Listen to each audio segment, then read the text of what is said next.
I want to call this the starting soon screen.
Oh, what's up, Sander? Let's see. Here goes baby streamer. Nope, it's over. Hi! Thank you for being here. This is not one of them fancy book learning streams. This is the me feel English that impossible stream. Basically Ralph Wiggum in female form playing on the funputer. Boom. And talking about Richard Ramirez tonight, which is going to be weird because I saw that documentary on Netflix. Anyways, I have Twitch going up and I can see. I think it looks okay. Let me open up the book. So I have a laptop and a monitor, but I think I'm gonna need two monitors, and I don't know how to get that. Like I wouldn't know how to do that. I want to be like Ralph when I grow up. I want to be like Ralph, and I want to be like, well, I am like Ralph. I want to be, I want to be like Otto. No, no, no, no, no, no, no. The bus driver. Oh, when I play Fortnite, I always think the bus driver, and I think of Otto, and when he lost his job, and then Principal Skinner had to take his job as a bus driver. Okay, hold on. Let me click out of the stream and take a look at this book. It's called an ebook, y'all. Okay, Kindle. We'll call it the Kissel. This is the cover page. This is the last podcast on the left presents the last book on the left. Stories of murder and mayhem in most from history's most notorious serial killers. See, I can't even read good. I'm just like Ben Kissel. Um, like I said, I'm a baby streamer, which means I don't know much, so I learn as I go. And what I'll do is I kind of feel like you guys have to see the window of the Kindle, which means all this mumbo jumbo, right? I mean, I think we can dive into the book, but it'll fuck up everything. Let's see. But anyways, hail to the bus driver, man. Yes, it's fucking awesome. You know that. um, let's see. Blah, blah, blah, no. Does that block me out? I just did the big, huge screen, so it's on my. Oh, you know what? That might work. That might work. Look at El Diablo is whispering in his ears. Dude, I'm the devil. I can do what I want. Remember in Tenacious D, the Pick of Destiny? Dave Grohl plays the fucking drummer, and he's like, he looks just like that guy. Anyways, big ups to the illustrator. I think it's Tom Neely. And he's the guy that illustrated this magnificent, chunky book. This book is so chunky, I can't take it places just for like a light read. I have to, it's special when I come here to do it with you guys or alone by myself. And then like later, I'm figuring out how to like, save the videos, put them up on YouTube. And I just regret every minute of it. I regret all of this. Upload. Anyways, enough about me. Go get the book. I got the book right before their Las Vegas tour, or their Las Vegas, I got the book when it came out, and that was hella long ago. And I say they don't get enough credit where credit is due because of COVID, right? Oh, by the way, can you hear me? What if I was talking to myself this whole time? Check out his, so this illustration, I wanted to wear my little devil ears tonight, but I'm exhausted. I'm tired. I'm always tired. So the best you guys got was kind of, this nerdy, hairstyle. And, enough about me. We're moving on. Richard Ramirez in Hollywood. And, yeah, those teeth are jacked, bro. Isn't it funny how he went to the dentist? Because that's what happens when you do drugs, baby. You do drugs, you eat candy, and drink soda. That Mountain Dew. There's no coming back from that shit. So let's get ready to dive into Chapter 5. Last book on the left, Richard Ramirez. Cue the guitar, the Henry guitar. Fuck yeah. By the way, yeah, my name's Michelley, sorry. And if you're here and I'm just a fan of the podcast, guys, last podcast on the left. So I'm just trying not to read this alone, okay? So don't get mad at me. I'm not some storyteller. I'm just a kid with a computer and a little bit of passion. Chapter 5, Richard Ramirez. Check out little Marcus, his little Deathly Hallows comic book illustration of himself. He looks all gaunt. All right, so anytime we're reading, it's like Marcus is talking to us because he obviously did all the work, right? A favorite argument among true crime buffs is the debate over which serial killer is most evil. The conversation usually begins with killing techniques, moves to victim typology, then gets lost in the details of each killer's most brutal murders. Often, however, the argument ends with one name, Richard Ramirez, aka the Night Stalker. I'm gonna do the whole like, when Sideshow Bob gets whacked in the rake and then he goes, and then he turns around and he gets whacked in the, you know what I'm talking about. Check out Ben Kissel. They're giving him so much skinny credit in this cute little illustration. They get points for the mustache. The beard, I mean. He is also known as the stink breath murderer, the snaggletooth maniac, and the gingivitis killer. Wow. That's pretty disgusting. Look at Henry. He looks so ethnic, right? Doesn't he look really ethnic to you? Richard Ramirez is not the most fun subject we've covered on last podcast on the left. He is downright frightening, driven to murder by the power of the devil, and to top it off, dude was ugly and smelly. He's everything that is bad about the human animal.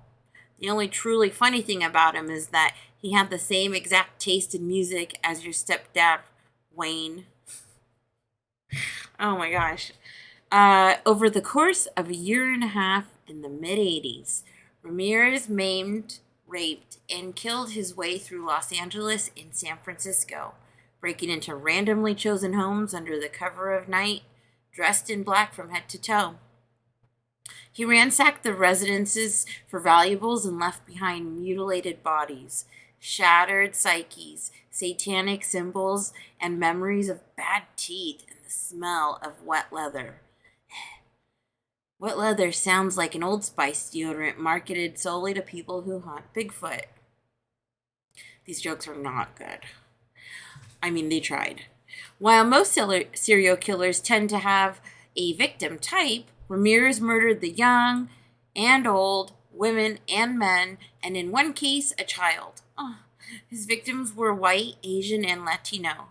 Even the FBI Behavioral Science Unit was at a loss when asked to profile his crimes prior to capture.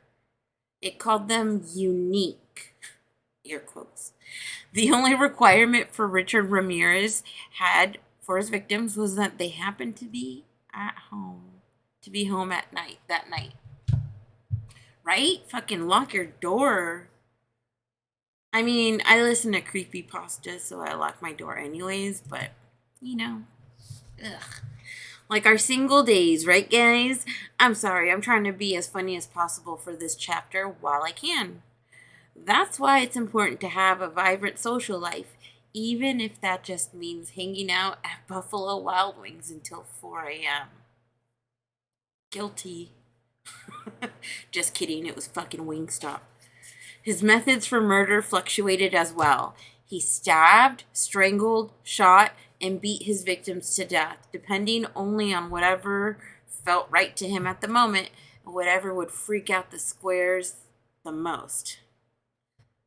Squares, be there or be square. Before Ramirez began his spree in 1984, there had never been a killer like him in the history of American serial killers. As far as we know, none has existed since. Truly, Richard Ramirez is nothing less than an enemy of humanity.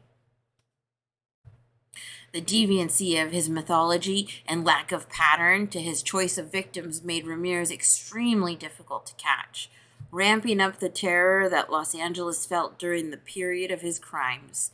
Ramirez was no joke, and even though he's dead, I'm afraid to make fun of him. Hell no, fuck him. Well, he's already getting fucked by the Dave Grohl Satan. Actually, no way. That is my Satan. When I think of Satan, and I'm like, hail Satan, it's the rock and roll Satan. You know what I mean? Like, I'm not a real, like, my mom. Oh my God, she saw the VIP last podcast things on my car. Little the lanyard. And she was like, why do you have that in your car? Do you worship the devil? And I'm like, yeah, Mom. No, like, not. Hella 90s. Anyways, to be fair, he did buy a lot of AC/DC albums, which helped Angus Young afford those cool hats. Yeah. When Ramirez finally admitted to his crimes after months of denying responsibility, he detailed his murders with an attitude that went beyond the lack of remorse. He recounted his deeds the way Christian missionaries might speak of the heathens they converted during their last trip to foreign lands. In other words, Ramirez spoke with pride, joy, and the smugness that comes with believing you have accomplished something in the name of a supernatural being. This is how I acted after I beat Henry in a White Castle burger eating competition. Oh. Whoa! Morgues, the magazine for fuck-face murderers, December 1984. The Night Stalker. I murder simply because I love it. 40 under 40. Oh my. That makes him actually look like Caitlyn Jenner. Who does he find? He looked like, what's, the guy from Mick Jagger? You stalk me out. So 80s, right? That's all I see is like 80s in your face. That's a good one. This is a good illustration. I didn't even see it in the book, so. What a joy. But Ramirez was not a follower of Christ. He believed himself to be a true disciple of Satan. He was raised Catholic in a family that believed the devil to be as real as a presence in their lives as the president, and far more consequential.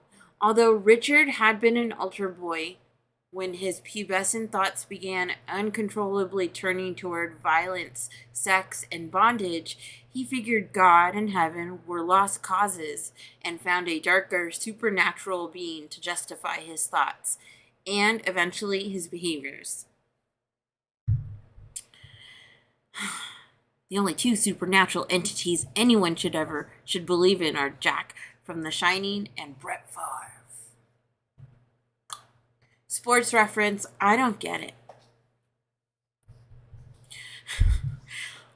What this really means is that Richard Ramirez has the attitude and emotions of a pot-addled 15-year-old metalhead who takes himself way too seriously. We know those types. He was undoubtedly evil, but his reasoning, motivations, and observations are a far cry from Machiavellian. When asked, his explanation for his behavior sounds more like the lazy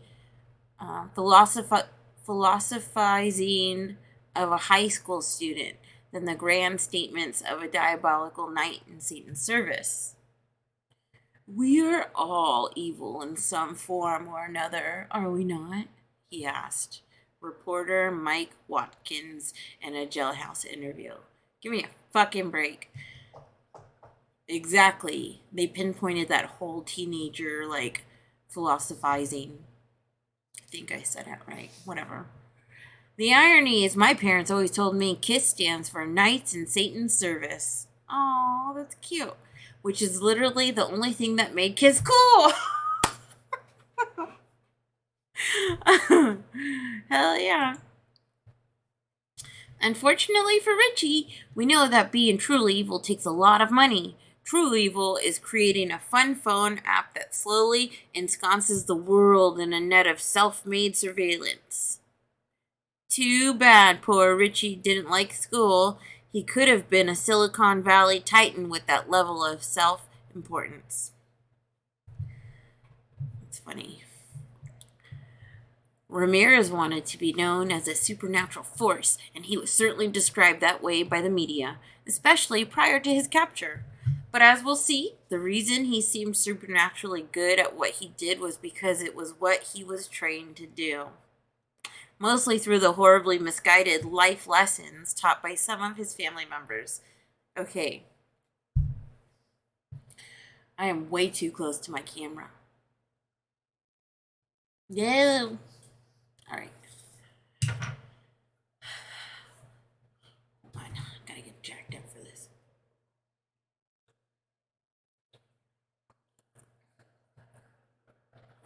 I keep thinking of the San Francisco case because I drive to San Francisco a lot for work. Like, I take the kids out to different parks. And we recently went to, we drive by the San Francisco Zoo, and in that area, the cluster of neighborhoods, as you go towards the very west side, it's called Ocean Beach, and it's like the quiet San Francisco side that's just all kind of beach and old, salty dog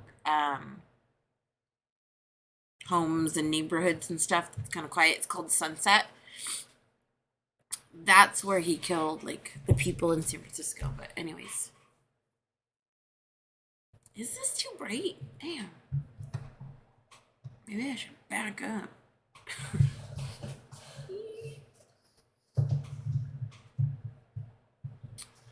Oh, then you can't really hear me, so.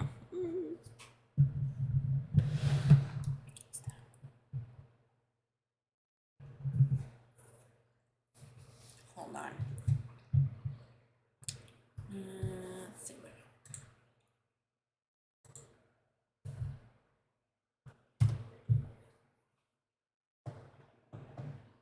View.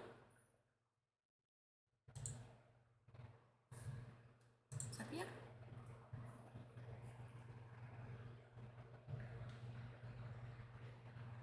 Pizza. Cola. I always say that because I'm in love with Hasbulla.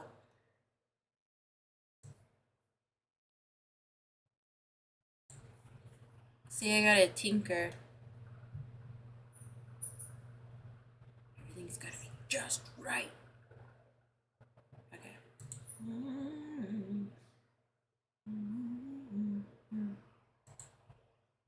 Whoa, darkness. The darkness, brothers. I'm sorry if this fucks with your eyes. You can scream at me in the chat, but I feel less self-conscious about my face being blasted with like all the white like monitor brightness. Sorry. Still a lady. All right.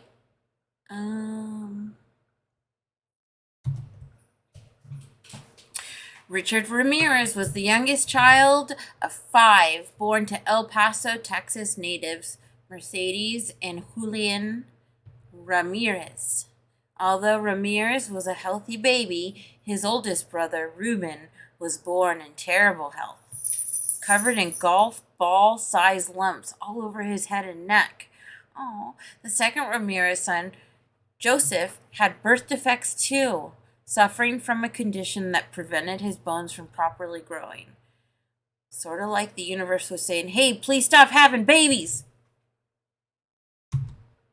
Right? Joseph wouldn't have been a great character actor for... Oh, would have been a great character actor for a Rob Zombie movie. Hell yeah. I mean, yeah, right? Julian and Mercedes blame these horrific defects on government testing of nuclear bombs in Nevada, almost 900 miles northwest of El Paso. While there are myriad examples,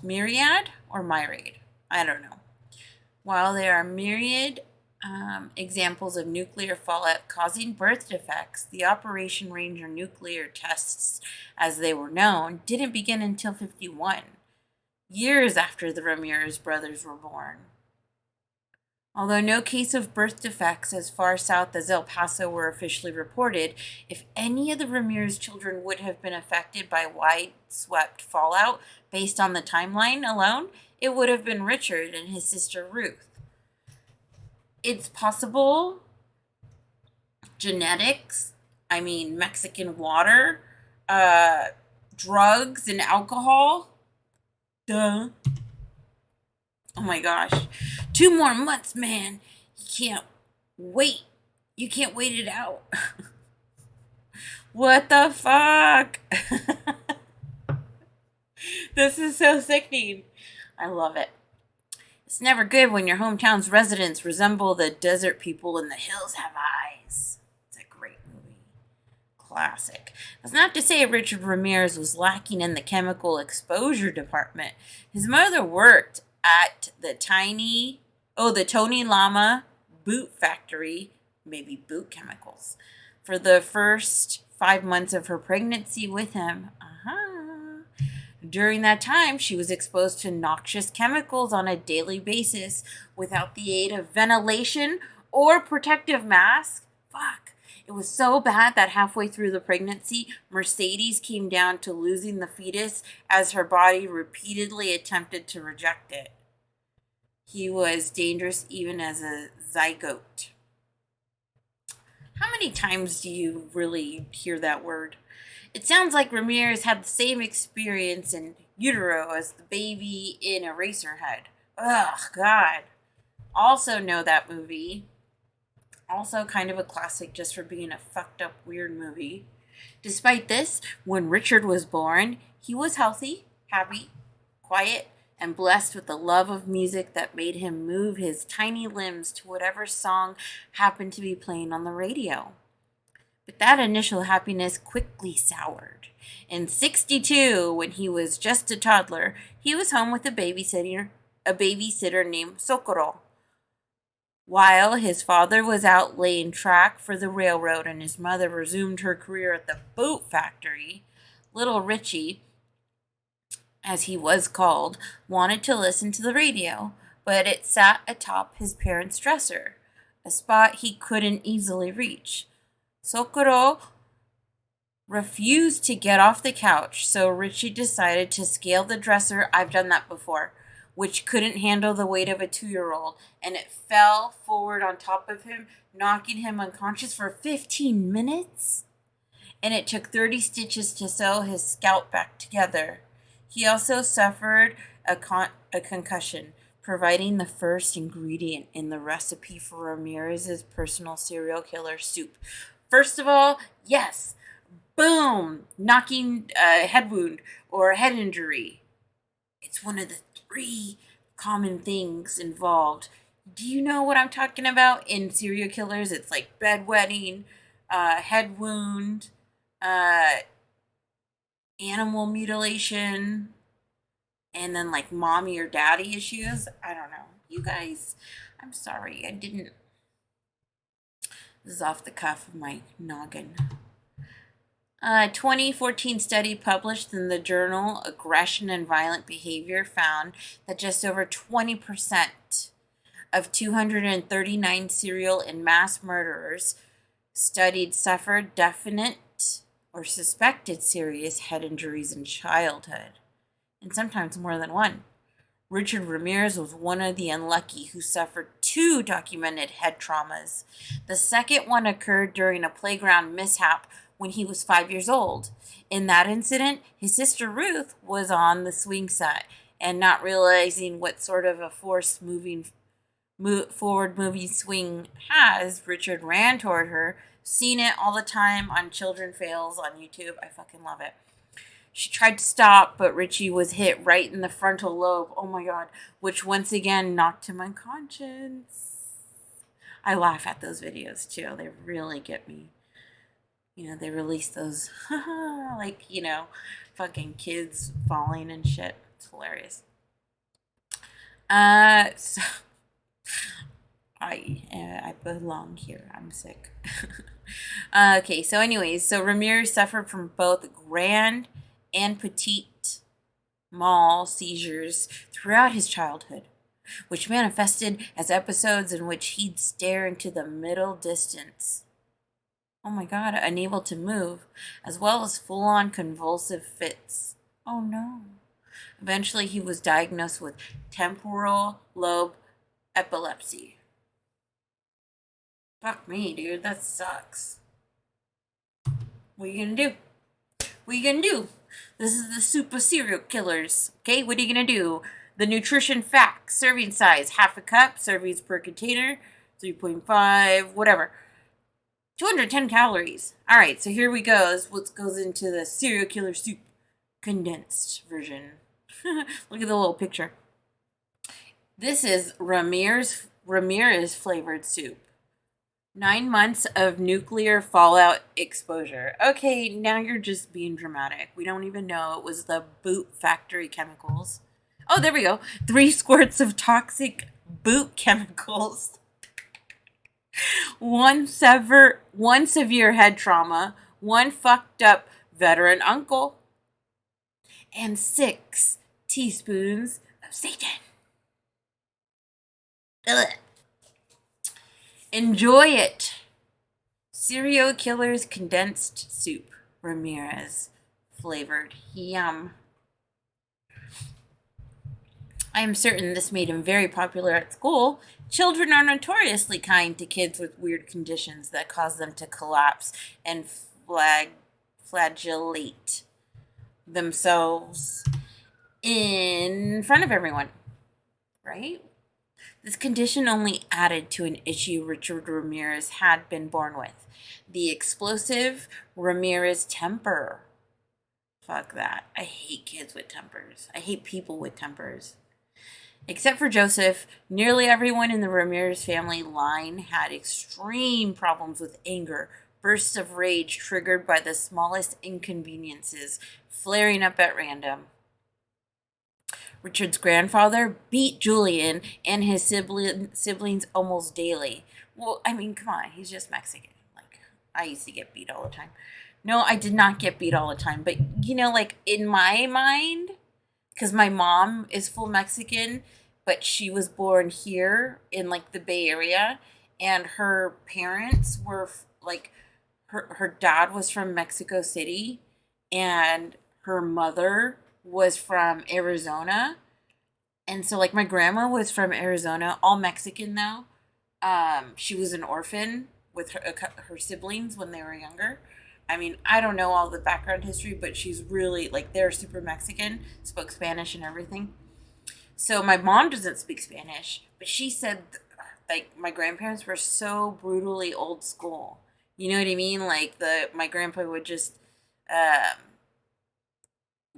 I don't know, grab him by the hair, be drunk, um, doing drunk grandpa stuff, I guess. I mean, I never met the guy. He died a year before I was born, but my grandma, a nice Mexican lady.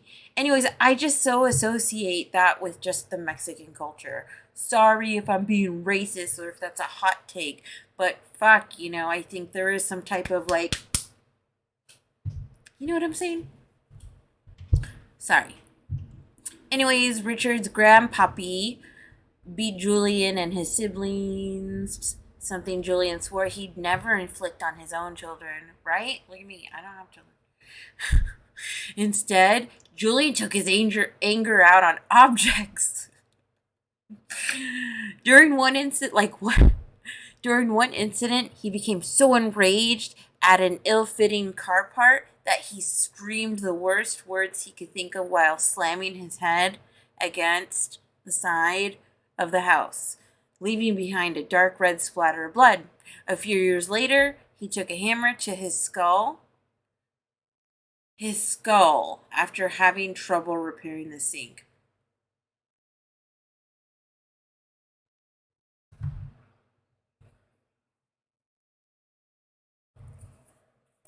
That's so messed up. I feel like I've seen this like behavior in a lot in boys. Nah, girls get pretty dramatic, but this is a dramatic boy, teen, man, young man.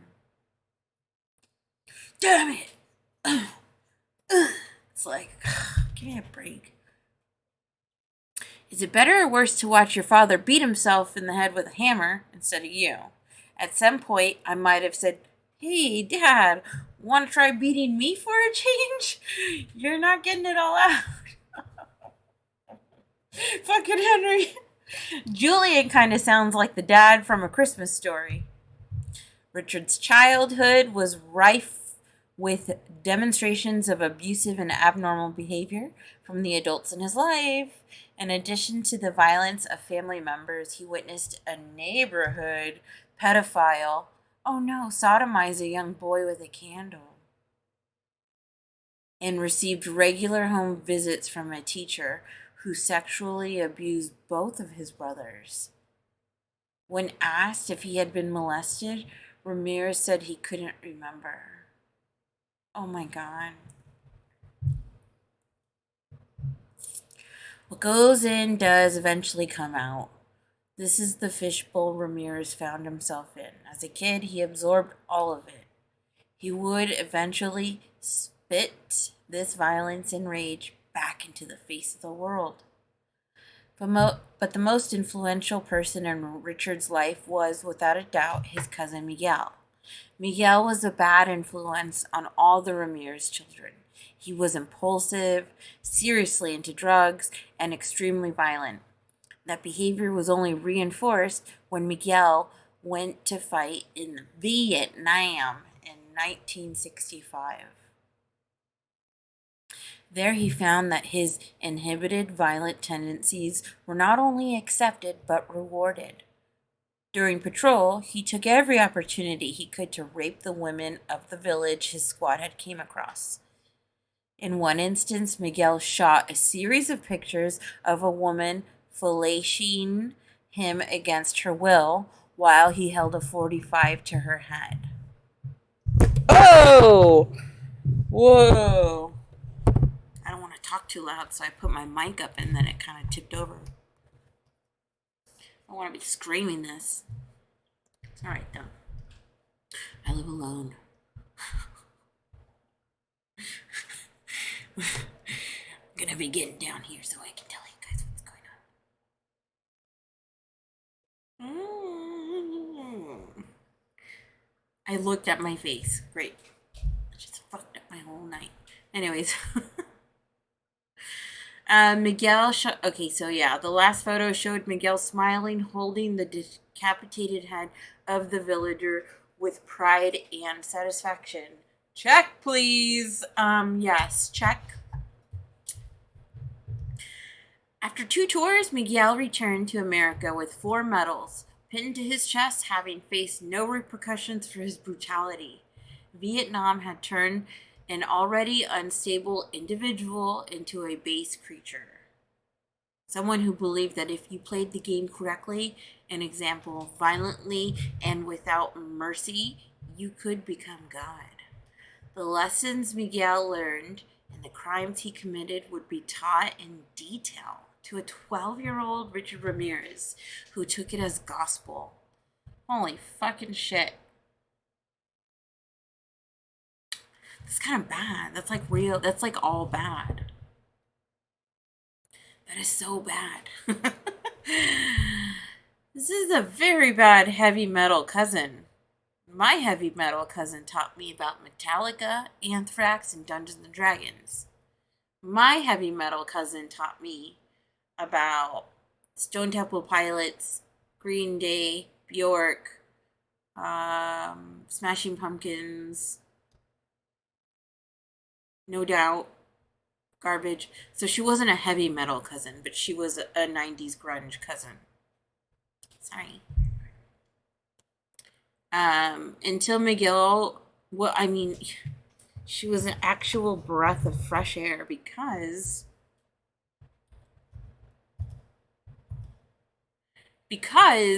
my sister raised me on like 90s R&B and rap and hip hop, so I was pretty ghetto by the time I was like 11 or 12. No, not really, but you know.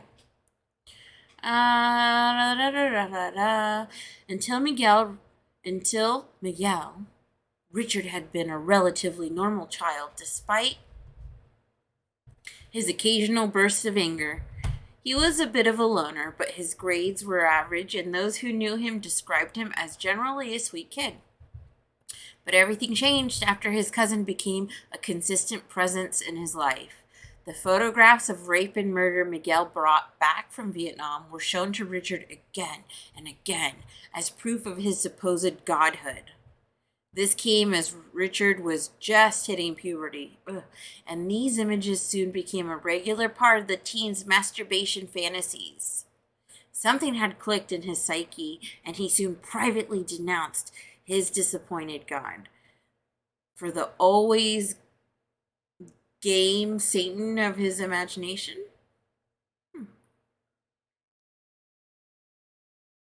Oh, I see. Okay, so something had clicked in his psyche, and he soon privately denounced his disappointed God for the always game Satan of his imagination, which made him comfortable with his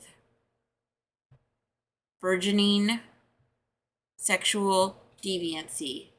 Even flow. Yeah, Pearl Jam, dude. My cousin Hella introduced me to Pearl Jam.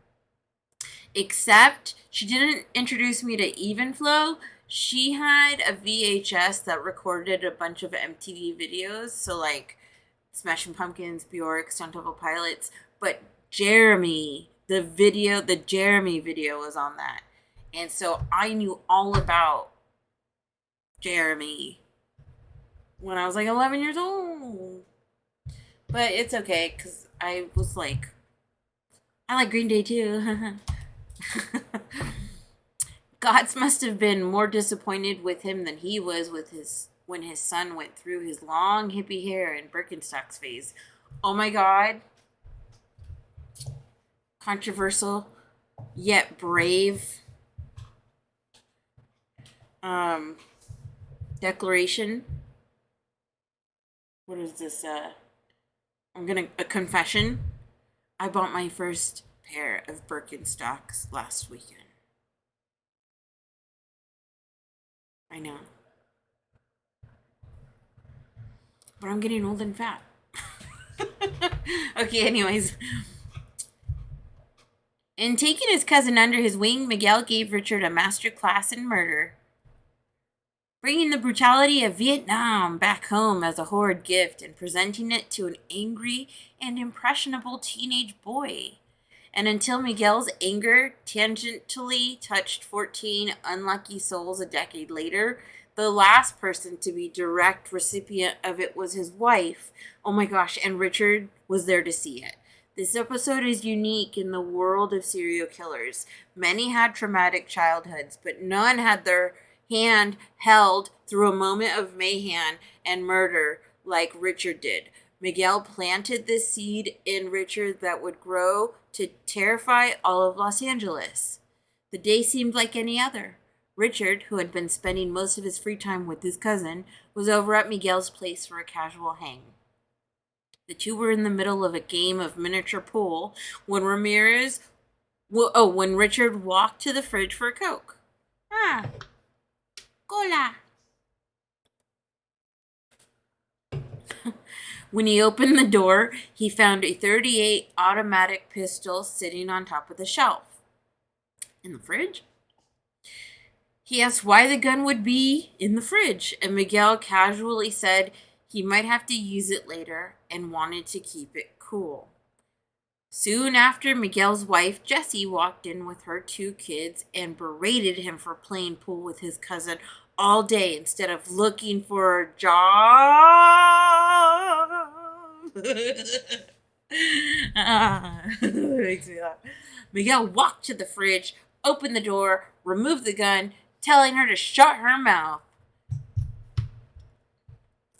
Jessie dared him to shoot her as Richard and the children watched. Calling her bluff, Miguel pointed the gun at his wife, shot her point blank in the face. She dropped to the ground and died within seconds. Miguel then turned to his nephew and told him to leave, and Richard complied, dazed and shaken. Ramirez never told his family he was there when Jessie was killed, but a few days later, he returned to the house with his father to pick up some valuables. After walking past the dark blood stains on the kitchen floor on his way to the bedroom, he began rifling through Jessie's possessions. At that moment, another switch flipped in Richard's psyche. He discovered that looking through the belongings of others, particularly someone who had been violently killed, gave him a special feeling like none he'd ever had before. Just being in the house post-murder gave him a charge. He later said, that day, I went back to the apartment. It was like some kind of mystical experience. It was all quiet and still and hot in there. You could smell the blood. But it was a long time before Richard himself would spill the blood on others. Until then, he made do by breaking into houses and prowling through them while bondage fantasies danced in his mind. Bam! Citing PTSD, Miguel was sentenced to a mental institution for the murder. Damn. So he was sentenced to... Wow. Okay. Really, though?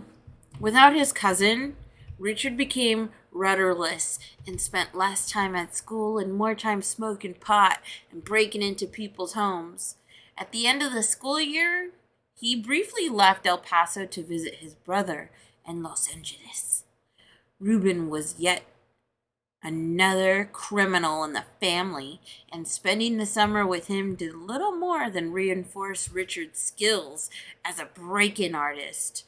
He also discovered the truth that either repels or attracts people to the City of Angels. It's all about sin and sex. The brazen downtown sex workers who walk the streets, and the hardcore sex shops openly advertising the sorts of bondage fantasies he'd already been entertaining helped Richard fall in love with L.A.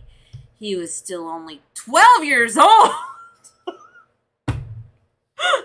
Holy Holy shit! I'm thinking he's like 17 or 18. No, he's fucking 12. He's like, oh yeah, I'm gonna go into this shop. It's all bondage and kinky shit. Oh my god, this is such a dark... This is like Voldemort. You know what I mean? Like, this is the mixture of fucking dark magic. Richard returned to LA the following year and moved in with his sister temporarily. Ooh, temporarily. Oh, what a lovely. Temporarily. He now had one more family member to teach him the ways of the world. Ruth's husband, Roberto. Roberto was an inveterate pervert. What does that mean? He's like a veteran pervert? There's different classes. Anyways, particularly fond of peeping into the windows of neighborhood women.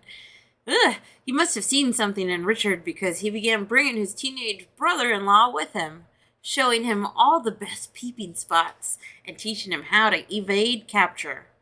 Richard would use his newfound skills to break into houses while the occupants were there, just to see if he could.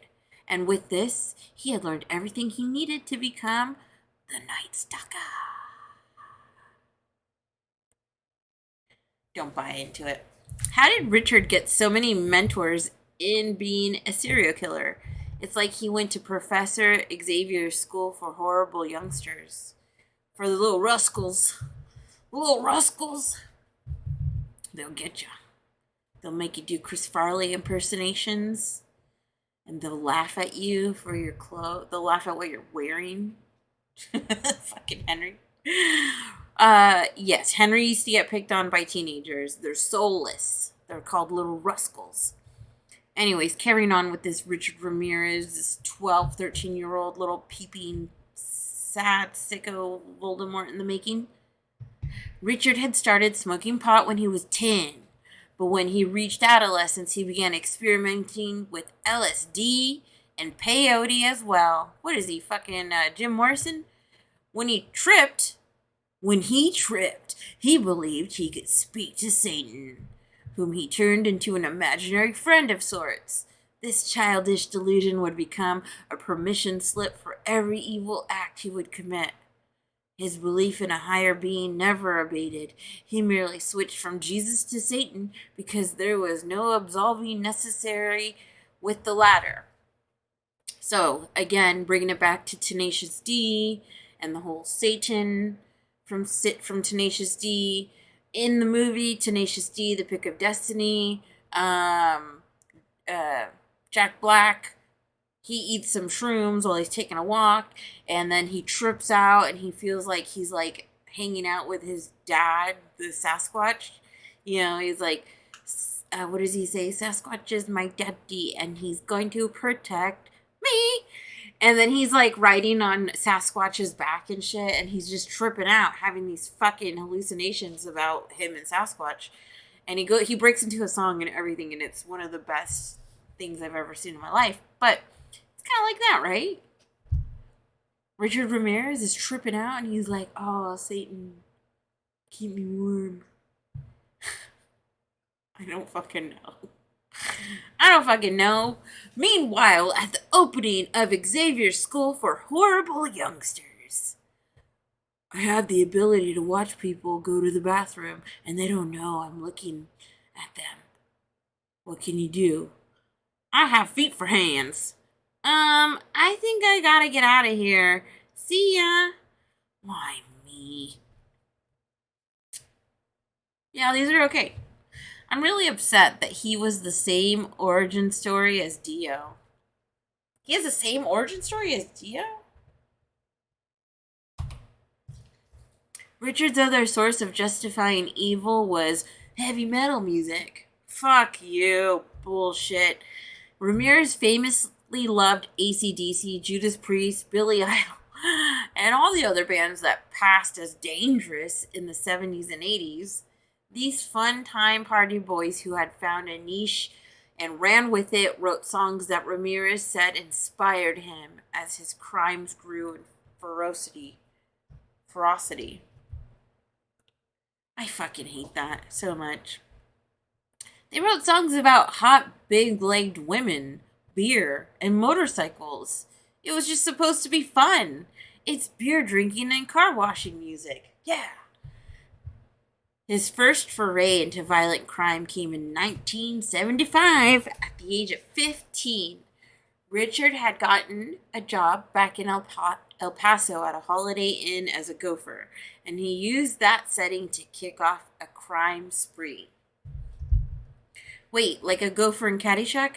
Now that guy was a real nuisance. No, you fucking idiot. No, Kissel, a gopher like the umbrella guy who used to hang out with P. Diddy. That's funny. The work was menial, but Richard had managed to obtain a master key from a friend who had been fired. He used it to sneak into rooms while the guests were asleep. Oh my god, creepypasta.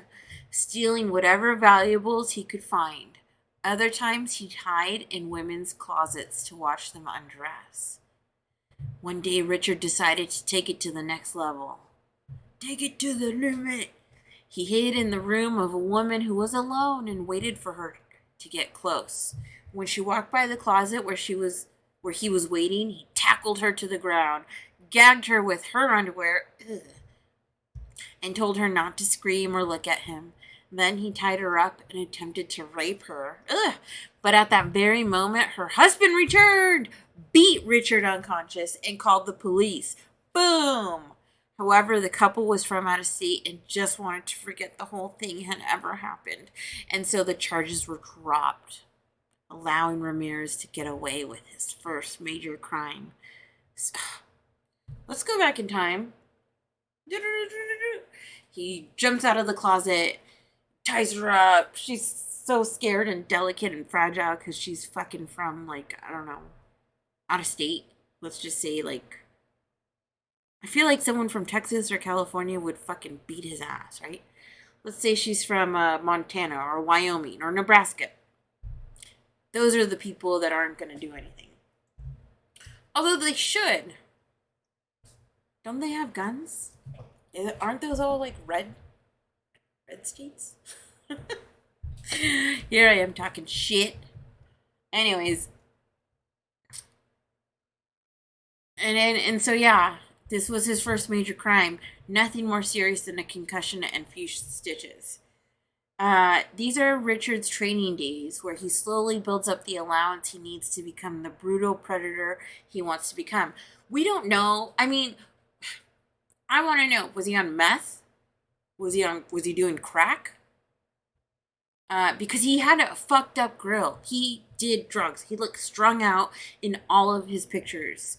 And we know how fucking dumb meth heads are and how stupid they are and how in a closet and then jumping out at a woman and then going to rape her and like all the adrenaline and then I don't know. I just feel like I wish I knew the drugs he was on because we can't say that these are his training days where he slowly builds up. This is like, I mean, sure, whatever, CSI, drama TV or whatever. Yeah, more practice makes perfect, duh. But I'm just saying, you ever do hardcore drugs one night and be like, let's fucking go out. Let's go out, guys. Let's have, like, not kill people, but, like, I don't know. Do you know what I mean? Meth. You can't build up to it. You're just, boom, you're on it. These are, okay, yeah. And this is why you need to immediately place do not disturb sign on your hotel door and hook the chain link lock. And have your gun underneath your mattress and be on your phone texting and then, go to bed and that's what I would do. After a year of honing his craft in El Paso, Richard finally answered the siren song of Los Angeles. What is that? What is the Los Angeles song? Like, Boogie Nights, doom, doom, doom, doom, doom, Boogie Nights. Oh, no. It's the freaks come out at night. The freaks come out at night. I don't know. Hollywood. I'm trying to think of a Hollywood song. Anyways, he gets on a Greyhound bus with a sack of dirt weed. Get that. Don't give me no Bammer weed. We don't smoke that shit in the SFC. Don't give me no Bammer. You know what I'm talking about, Ryan? Even when I was a pot smoker, I was like, that's Bammer. That's stupid. Don't do drugs. Not my kind of party. That Reggie. Backyard Boogie. I don't know Backyard Boogie. That Reggie. You're talking about LA songs? Like, what kind of fucking song can we, like... I always think of The Freaks Come Out at Night. Because it's not good. It's not like Earth, Wind, and Fire. Oh, Names for Bad Weed. Backyard Boogie. Never heard of it. That Reggie? Nope. We've got Bammer. We've got Shake. We've got... What else? We got some bunk-ass weed. Some... I don't know. I don't hang out with stoners anymore, so I don't know. I mean, I do, but I don't. You know what I mean? I'm a nerd. He then walked to the... Oh, gross. Here we go. When the Greyhound pulled into the downtown station, Richard disembarked with a smile, excited that he finally arrived in what he considered Saint's hometown. I don't know why I didn't. He then walked to the nearest dirty bookstore and bought the most extreme bondage magazine that he could find. What is it, like 2 Girls in 1 Cup? That fucking killed me. But no. Perhaps. No. Anyways, he rented a room on one of the many rat holes. Ugh. And newly arrived Skid Row transient could count on for a night's sleep. In Ramirez's mind, he made it. He was like, yeah, I got my $12 hotel room. I've got, smells like crack in here. Got my nudie magazines of like, I mean, what kind of nudie magazines did they have?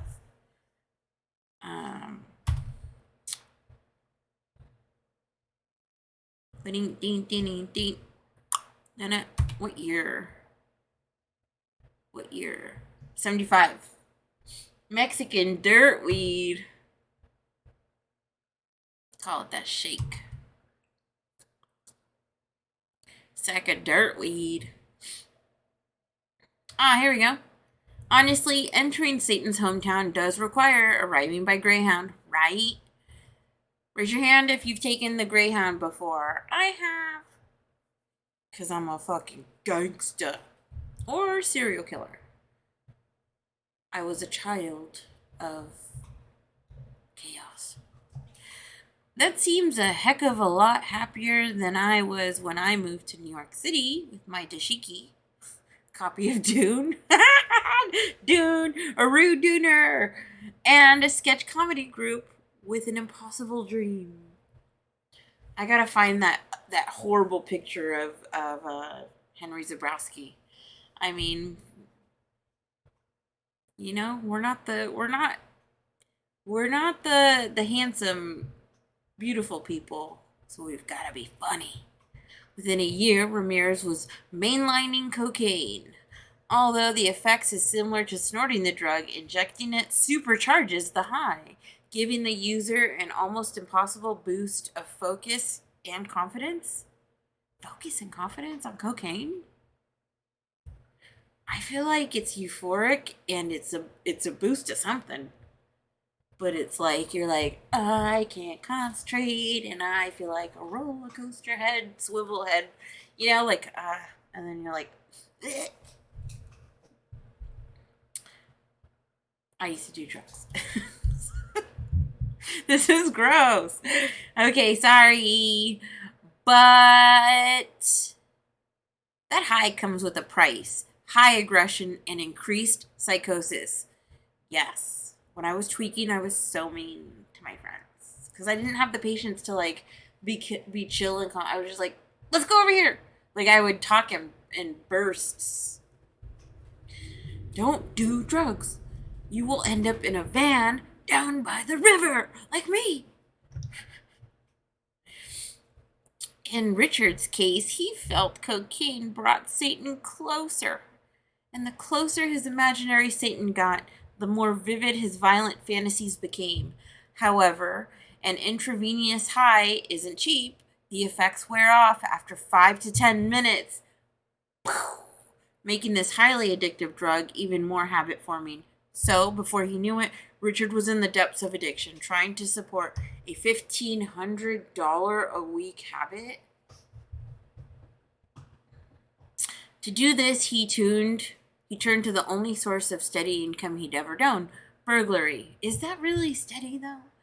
If he had enough extra cash after getting his night's fix, he'd rent a room at the Frontier or the Cecil.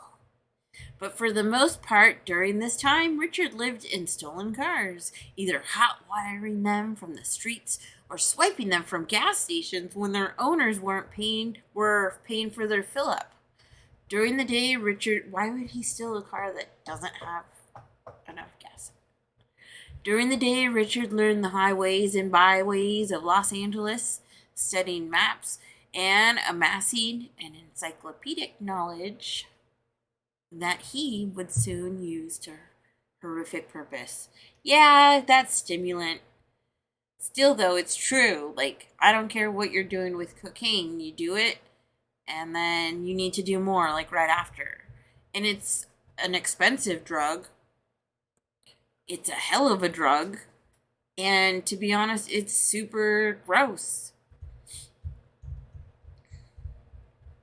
And remember, this is long before Google Maps, when it wasn't so easy to remember all those highway exits.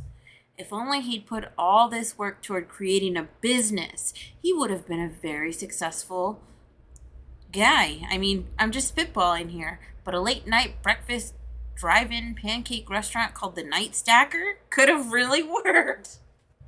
Especially with the niche eats craze that popped up in this country. Honestly, Richie could have done a lot of things. He wasn't mainlining pure cocaine with the master of deviance as his only friend.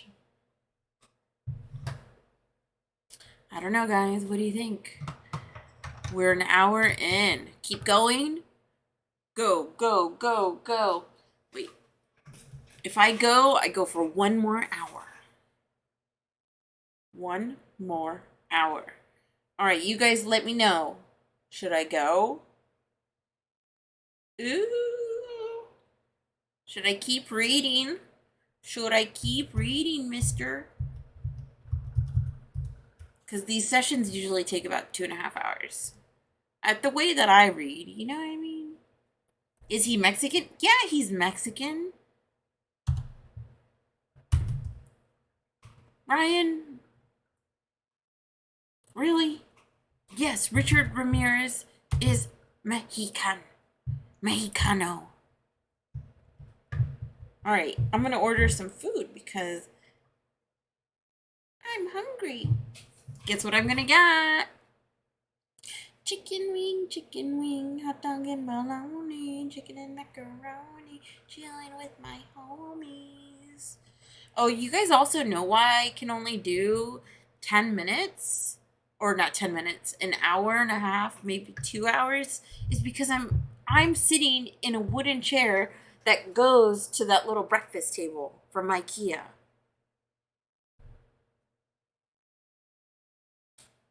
Hey, what are you gonna do? What are you gonna do? Okay, classic. 10, all drums, 10 drums, bone in, mild, seasoned fries, ranch, Sprite. You're playing at 1UP tonight, FYI. Where's 1UP? Is it in Frisco?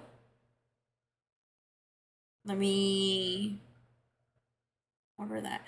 I do want some extra veggie sticks. Because you know what? That is how we roll all day long. Veggie sticks, carrot only. Veggie sticks, celery only. We get that mix, okay? Okay?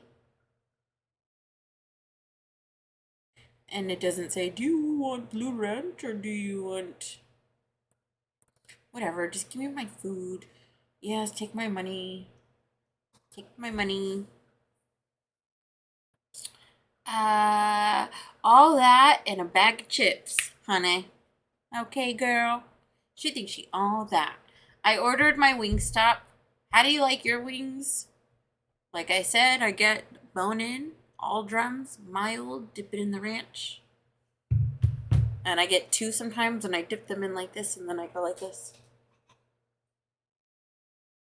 No.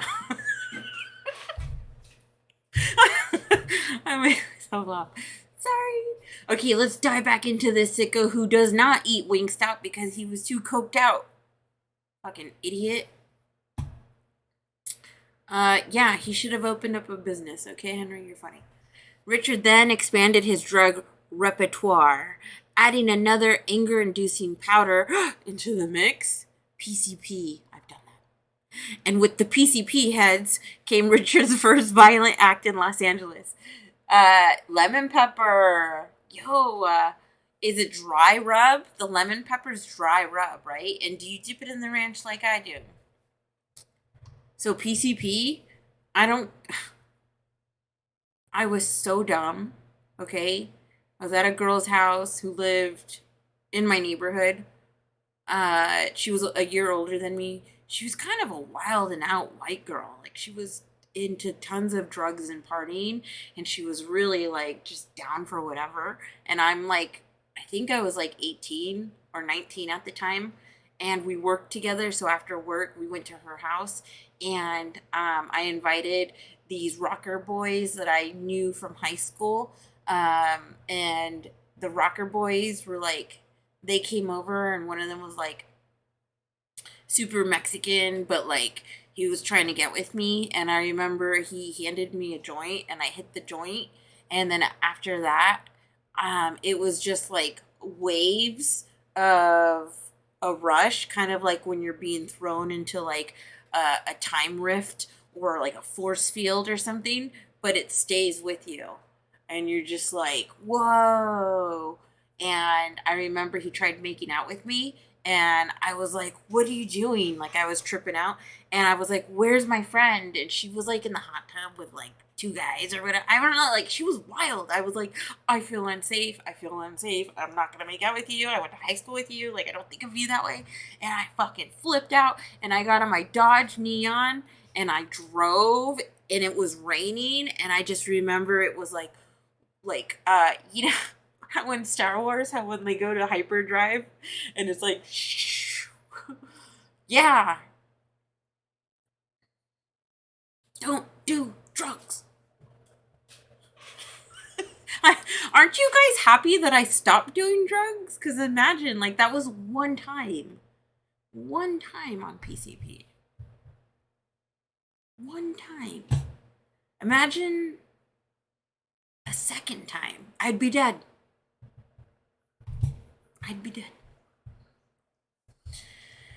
Anyways, yeah. See, I think that was my Satan looking out for me. My Satan and my God were like, she is too cool.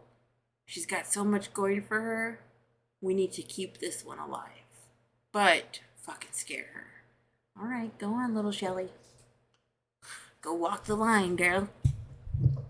It's a jungle, baby.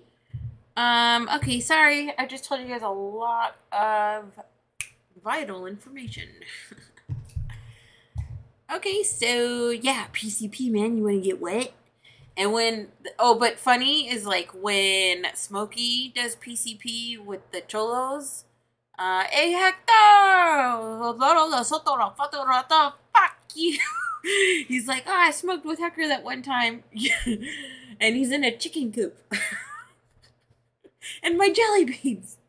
Yes, that was me later on in life when I needed the pills. My jelly beans. AKA heroin. Let's see. Oh, he got violent. And with the PCP came Richard's first violent act in Los Angeles. His victim was an unnamed woman, a transient who was searching for PCP with him when the two met. Hey, you looking for PCP? Yeah, I'm looking for PCP. You want to look for PCP together? All right, come on. Uh-huh. Richard obliged, and the two went to her apartment to smoke. And he had what he had on his person, what he had on him. Stupid. After a fair amount was consumed, he came on to his new friend, but was quickly rejected. She's like, you got that yuck mouth. Okay, get the fuck out of here. But was quickly rejected. When the dust ran out at 3 a.m., Richard left the apartment, making sure to surreptitiously unlock the window on the way out. He then made his way to the roof and dropped to the ledge. Once he was certain she had gone... Who goes to bed on PCP from doing it at 3 a.m. in the morning? You know that tweaker sleep? When you're like... Or caffeinated sleep, right? You're trying to sleep and you're all jacked up and you're like, I can't really sleep. Yeah, it's stupid. It's ridiculous. Don't do drugs. So yeah. He fucking slipped inside, gagged the woman, tied her up, and raped her repeatedly, fully realizing his fantasies for the first time. The act filled him with a vile joy that was without compare. You never told me where the one-up place is, dude. Dude. After, I mean, is this a gaming bar? Is this a bar where you guys game? Is this a vape shop where people are gaming? Is this a fucking, like, what is this? Like a little pop-up, like, taco truck and you guys are just sitting outside vaping? Tell me, what is the one we're playing at One Up tonight, FYI? More details. A few days after committing his first assault on a woman, he came across a copy of Anton LaVey's Satanic Bible. Don't get me started on Anton LaVey. Sandra, if you're still here, drop some knowledge about what you know. Aren't you in the Dragon Lounge Facebook chat? The most recent post? I thought Dragon Lounge was dead. Okay, Dragon Lounge was a bar in San Francisco, and gamers would go on Monday night because the bar owner was down with fight games like Street Fighter and Marvel and all that shit. So I would go and show up with my little stick, and I think I had my first gamer boyfriend from that bar, and he played Soul Calibur. But anyways, I'm into the Facebook group, the Dragon Lounge group, but I don't know what the One Up is. It's just the name of the Facebook group now, and they migrated to One Up. Cool. Damn it, Ryan. You were so knowledgeable. Anyways, Anton LaVey. Do you know anything about Anton? I'm pretty sure this is like a white guy from Jersey that's like, hey, I kind of want to go back and watch more videos of him giving interviews in like the late 80s, early 90s. A satanic Bible it's just like I'm a child of chaos and we do whatever we want, I think. We fuck, we say hail Satan, because they say that like if you're a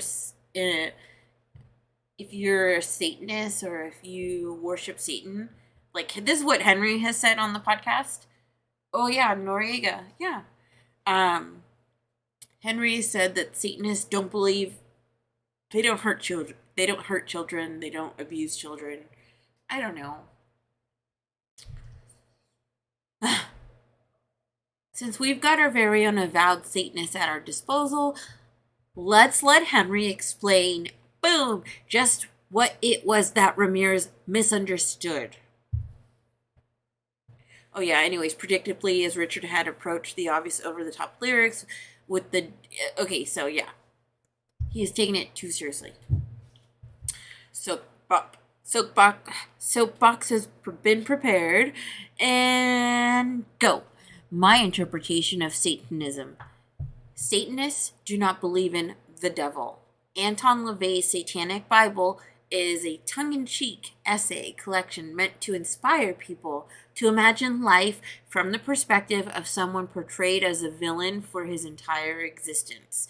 In my opinion, the intended purpose was also to inspire people to defy the Christian standard of total obedience to a deity we cannot see or understand, and the concept of blind obedience in general. Lucifer, the devil, Satan, the serpent, whatever you want to call it, began its role as a Christian villain after he tempted Eve with the apple of knowledge, which revealed to her and Adam the true nature of their universe. They were in a utopia, but they were essentially pets for God. When God saw that they'd become enlightened, they got kicked out of the party, and the serpent's been blamed for it ever since, even though he was doing them a solid by educating them. All the devil ever wanted was to create an even playing field between the creator and his creations. LaVey's book is intended to parody the smug Roman Catholic worldwide view that pleasure is supposed to be felt when you're dead in heaven and not on earth. Oh, hold on, let me get that spider. Come here, girl. I'm gonna get you, girl. I live in a place where there's spiders. Okay. And I'm not scared of a spider. Okay, so yeah. We're supposed to feel pleasure when we're dead in heaven and not here on earth. Oh, except for priests, right? And of course, who are chosen by God and are his mouthpiece. So they can molest whoever they like. Right? There are rituals in the Satanic Bible that outline practice of Satanism, but mostly they stand as a response to the many rules of worship of the Christian Bible.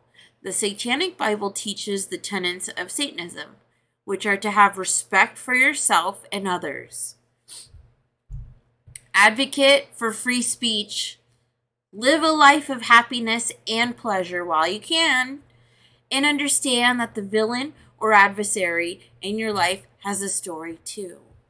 None of it says to murder people. It's my slow clap.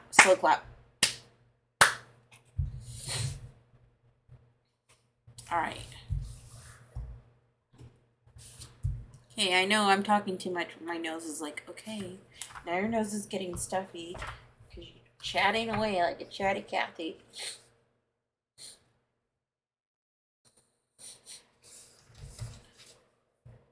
I tried blowing my boogers out earlier. All right, chapter 5. Ew! That side view. Okay.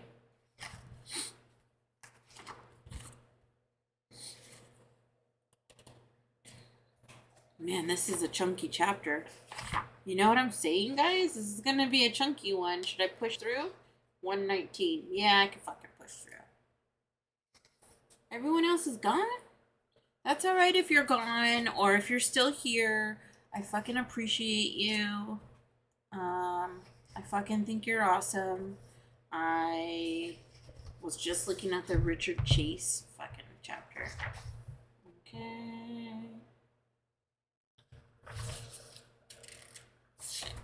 That's it. Eden. Chapter 4, John Wayne Gacy. Look, look, look, look, look. He's like, I found this motherfucker.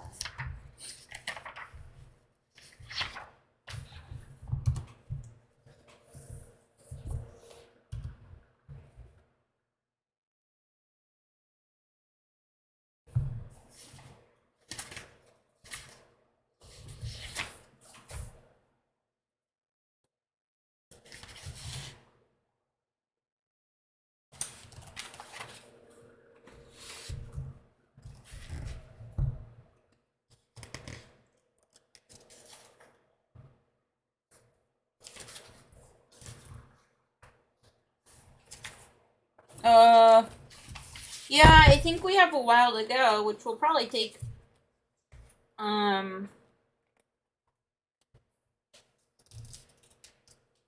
fucking A. 145 to 156. Alright. Anyways, party over here, party over there, party everywhere, shake your derriere. Those 3 words, let me hear what you say. Whoop, there it is. Whoop, there it is. Whoop, there it is. Louder. Boom. Shaka, laka, laka, laka, laka. I just got 10,000 steps and I wasn't even walking. Fucking Fitbit. Richard felt LaVey had cultivated a personal relationship with Satan, not unlike his own, so he stole a car and took a trip to San Francisco, where LaVey was welcoming the public to attend Church of Satan services. Years later, after Richard Ramirez's capture, LaVey would claim to remember meeting him, commenting on Richard's good manners. But knowing LaVey, it's likely he said this just to provoke a reaction. Richard's own memories of the service, however, were clear as day. He recalled that LaVey performed a ritual over a woman's naked body. He felt the icy hand of Satan touching him. Afterward, Richard returned to L.A., read more LaVey's work, and like a sullen teenage boy who thinks he's got it all figured out, stopped smiling, grew serious, and proclaimed himself a true Satanist. Holy shit. What I would have given to have been there. A lot of Satanists lean heavy on the destroy those that bother you commandment, but I'm way more into the naked lady acting like a table, wearing a cape, and doing magic rituals to get TV work side of Satanism. Me too, Henry. That's better. Everyone knows a true Satanist just wants to hang out at Ren fairs and play D&D, right? After finding Satanism, Richard's life took a nosedive in every way, including personal hygiene. P.U. He refused to brush his teeth and only ate candy, which led to a gnarly case of halitosis. Showering became a sporadic at best, and the smell of wet leather followed him wherever he went. His life deteriorated more and more. Richard's sister took a bus from Texas in a futile attempt to bring him back home. He responded to her pleas by shooting cocaine, blaring "Highway to Hell," and proclaiming Satan to be the only thing he needed. The sociopath influences of 3 different relatives combined with a scrambled brain and hardcore drug use, thank you, had turned this relatively sweet-natured boy from El Paso into a dead-eyed, hard-faced, inhuman Angela No. The time was time was nigh for murder. I've never heard that phrase before. I guess it means the time was right. Yeah. I'm on a highway to hell. Oh, I'm not gonna download the American Oxford Dictionary. He's finally ready for Hollywood. Richard's transient nature meant that downtown LA was not the only place he called home during the 80s. Hey, after visiting San Francisco, he found that the town agreed with him. We have our huge, I guess not anymore, but maybe we have a huge mix of nuts, flakes, fruits. I'm talking about cereal. So we have like a huge, large, alternative crowd, progressive now. African American population. The more I name things about the Bay Area, it's a fucking melting pot, okay? And it's cool. Anyways, but I don't know why Anyway, so he found a town agreed with him, so he spent his time in the early part of the decade bouncing between the 2 cities. His home up north was San Francisco's infamous Tenderloin. That's where you find crap on the street. known for its high crime rates and shady characters. That's where I went to buy pills. Would also serve as the location for Richard's first murder, although this fact wasn't uncovered until 2009, almost 25 years after his capture. It has been assumed that the Night Stalker was born in Los Angeles, June 1984, and that all changed in 2009 when a San Francisco cold case detective named Holly Pera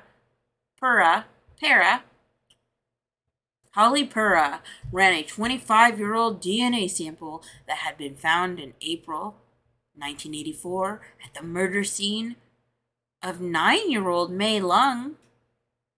The child's body had been discovered in the basement of an apartment building only 6 blocks from where Richard was known to have lived. She had been stabbed, raped, and strangled, her limp body hanging by her shirt from a water spigot. Inspector Ronald Schneider remembered the arrangement of the body vividly, saying, "If you can picture Christ on the cross, that's the way she looked. Her head was drooped and her chin was down." Good fucking Lord, Richard Ramirez, if this is you, the Satan, I don't think he would be too happy. I don't know. I'm just saying, rock and roll Satan. Rock and roll Satan from like South, or gay Satan from South Park is like, whoa, and like walks out. The fuck is this guy doing? Like, that's what it's to me. It's like, you're so deluded to think Satan cares.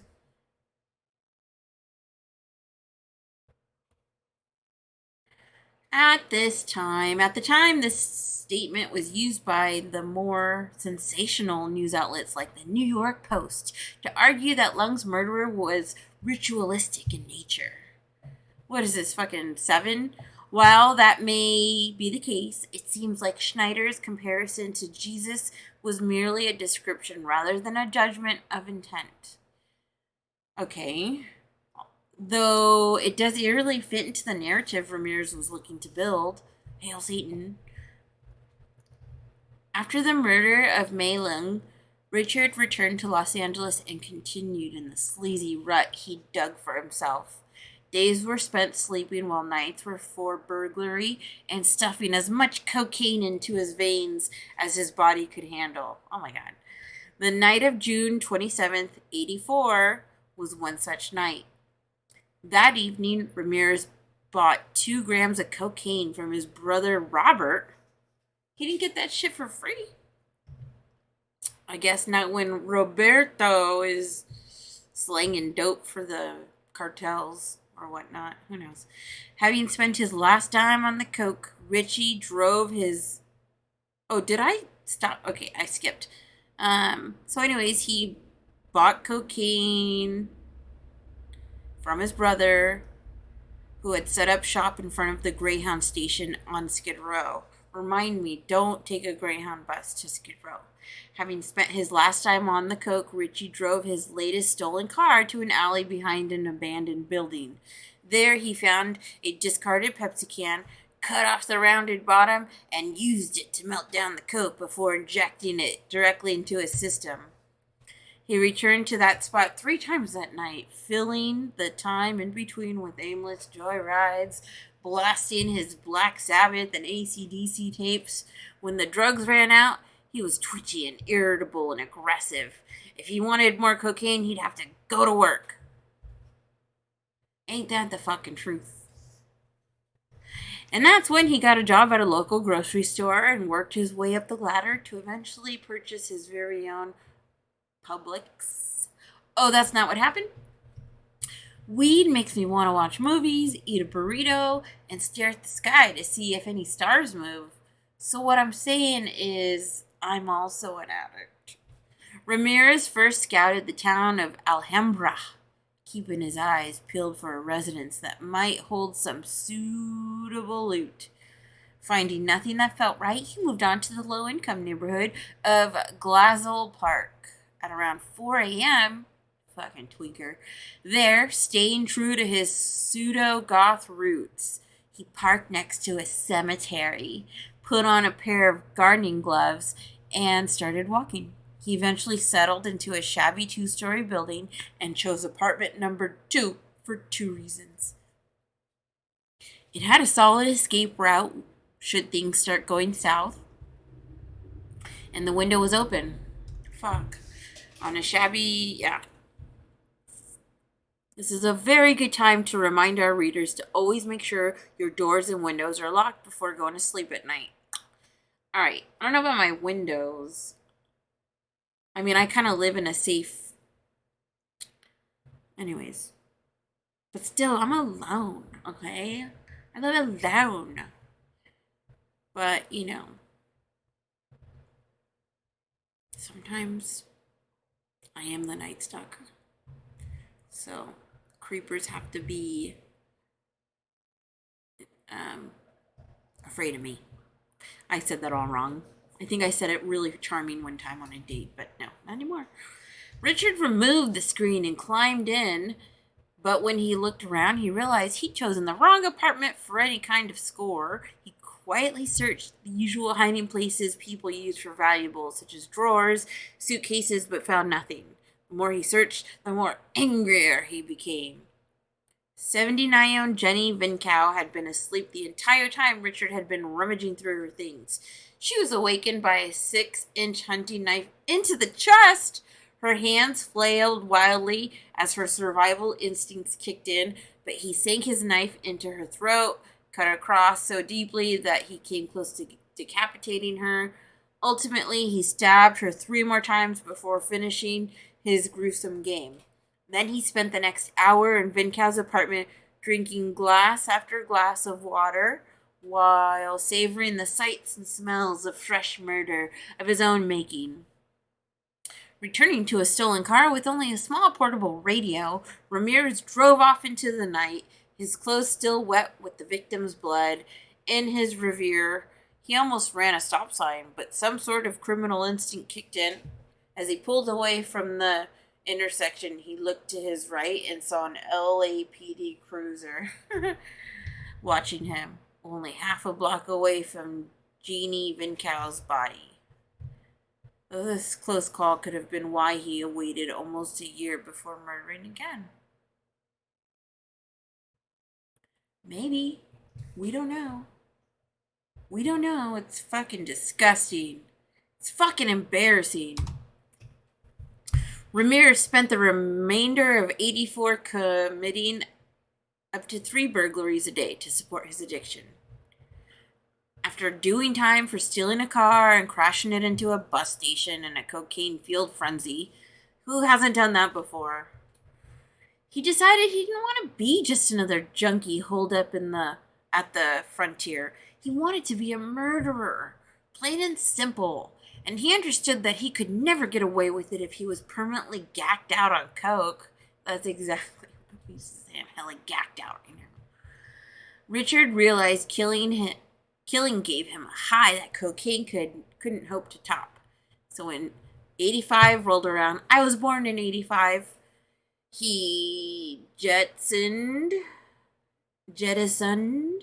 the junkie lifestyle and emerged as a cunning, deliberate murderer capable of any cruelty he could imagine. I mean, I'm pretty sure he still did drugs. I mean, it's not like, I'm going to give up drugs and become a murderer. You know, I set my sights for the murdering degree. And I got an AA in fucking gacking out on coke. But yeah, I don't know. Good Lord, it took me 15 years to stop smoking. I guess it just shows you that, first of all, cocaine, meth, easiest things to fucking quit. It's easy to do them over and over again, but if you were locked in the room for a day, like, say, your parents or your loved one was just like, you know how that movie, Johnny Cash, his, June and her family, like, they let him get sick in bed and they take care of him. Like, you will be, depending on how much you're whatever. I mean, I didn't even feel it. It's the opiates that are the worst at kicking. And I guess smoking too, huh? Oh, and McDonald's and Wingstop and Coca-Cola and sugar and trolley gummies. End rant. Anyways, so this guy just stopped fucking doing drugs. Yeah, fucking right. But like I said, cocaine might be the easiest thing to stop. Like, you just sleep it off and eat some food the next day. Okay, anyways, I guess it shows you that you only quit when you're ready. How is he so disciplined when I have to give myself a 45-minute pep talk every time I go to the gym? Henry, I am fucking proud of you. There's one picture of Henry where his face is hella skinny. His eyes are like brown and kind of like shimmery gold. He fucking looks, I actually lost my breath. I was like, holy fuck. I'm so proud of that fat man. Not that fat man, that soft-bodied man I have so much in common with. Hold on. So he only got clean because it was negatively impacting his murdering, right? This is the worst drug rehabilitation story ever. Right? Ramirez's reign of terror began in earnest in March 85 with the purchase of a gun. He picked up a .22 revolver as his weapon of choice, as he had been told that it was preferred caliber of professional assassins around the world. Okay. That night, using one of his tried and true theft tactics, he hopped into a Toyota at a gas station while the owner was inside paying. He then sped off, put on his headphones, and listened to Highway to Hell while wearing his AC/DC hat. Staying completely on brand, it was time for Richard to choose a victim. AC/DC must have been so mad about this free advertising. In the documentary on Netflix, the woman said, there was a woman interviewed and she worked at a thrift shop and she remembers him coming in and buying the fucking AC/DC hat. I guess. Rather than searching for a house, he decided to pluck the unlucky soul from the pavement of the San Bernardino freeway. What?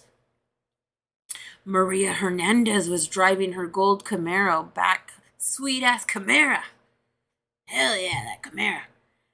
Back home after dinner with her boyfriend, Ramirez spotted her, and he watched as she pulled into the complex where she shared a condo with her roommate, Daily Okazaki. I think it's a woman, too. When Maria opened the garage to pull in her car, Richard parked and silently ducked inside just as the door was coming down, knocking his hat off in the process.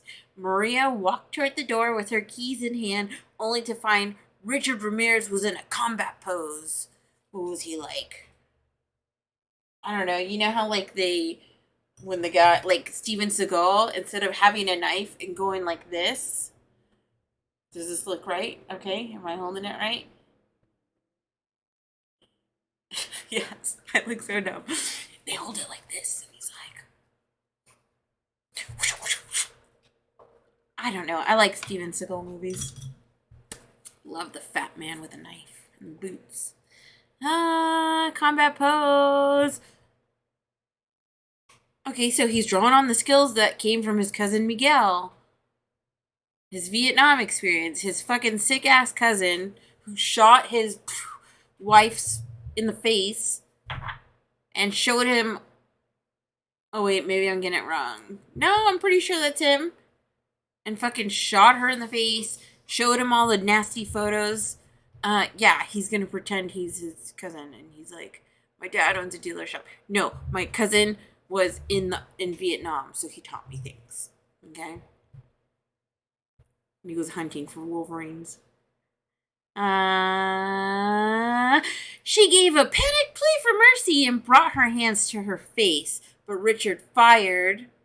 Oh, he's got a gun. And that's like a police officer. This is like a gangsta. So how is he holding the gun in a combat pose? Is he on one knee? I don't know. Steven Seagal, LOL. I do. Yo, what's up, Jared? The Buckness. Okay, so anyways, look, we're gonna continue with the story. So he fucking crept into her garage as she's pulling in with her sweet ass gold Camaro, and he's fucking taking a combat pose with a 22. I don't know, like, what a combat pose is, but you know. She brought her hands to her face, but he fired. Richard fired unmoved, though she fell to the ground by some piece of extraordinary luck. The bullet hit her keys. Ah! Bing!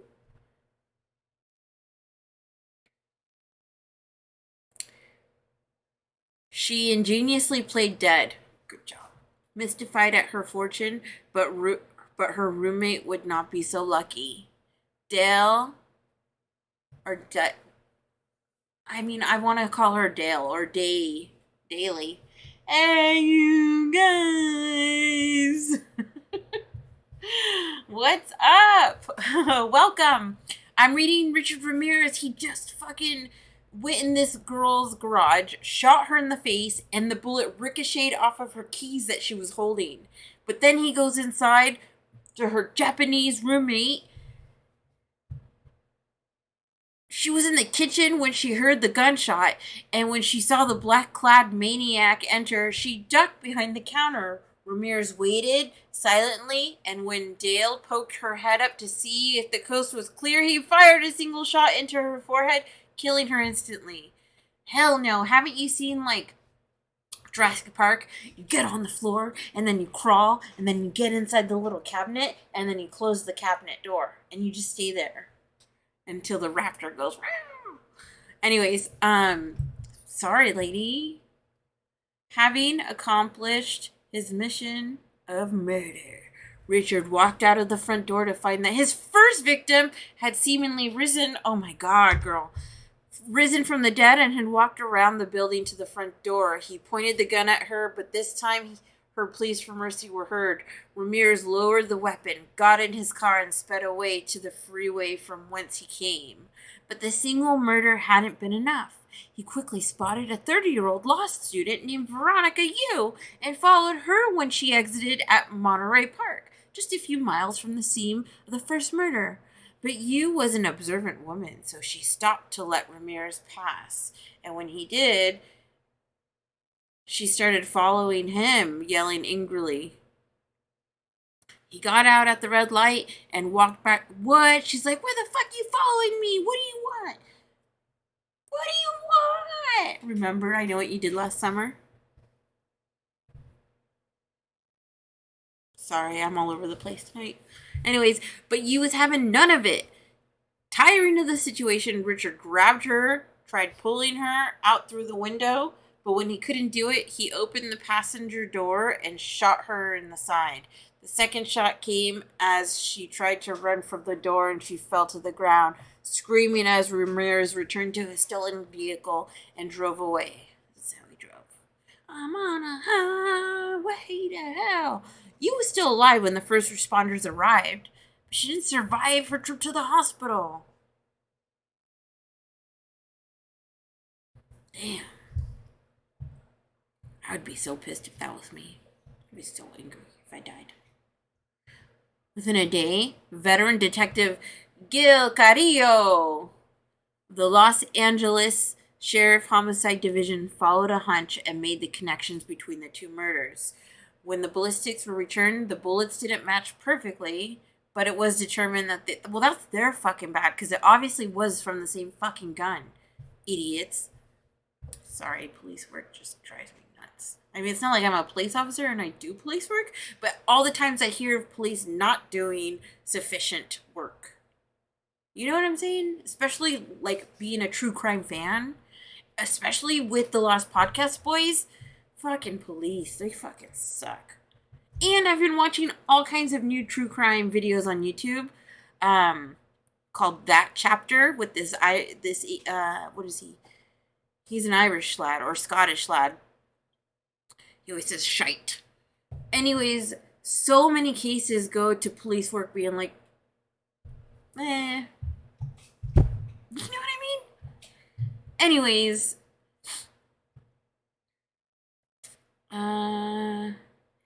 But it was determined that they had more than likely come from the same gun. Hello.